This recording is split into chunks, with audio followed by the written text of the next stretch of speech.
Here we have a Shoei GT-Air helmet. In Australia and the UK, it has the conventional D-shackle system. This is safe but takes ungloved hands to attach it. This is a quick release ratchet from eBay. Find a piece of nylon strap off an old carry bag. The nylon strap needs to be the same width to fit the new ratchet. This shows it's the same width to fit. This will be stitched together around the D-shackles. These are the D-shackles. I loop the nylon strap around the main bars of the D-shackles. The nylon strap loops around the ratchet side clasp. The looped end is stitched back onto the original starting point. Now we find another strap with the width to match the Shoei strap.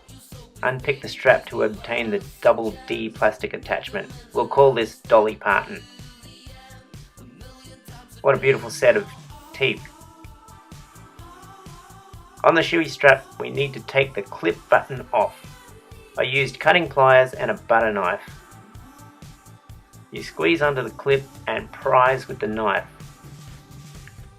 Taking the clip off allows the double D to slip over. The end now slips through the side of the quick release with the teeth. The Shoei strap is a little wider but fits well. Feed the excess back through the double D. Check the size to make sure it fits on your head. Tuck away the excess strap. Much neater than the long strap dangling everywhere. Here it is clipped together. So you don't lose the original Shoei clip, reattach it. So it's clipped back to the original position.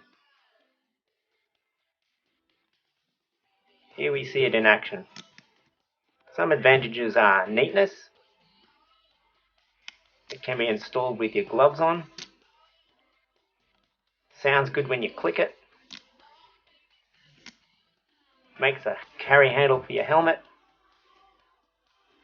It's a cheap modification for convenience. Thanks for watching.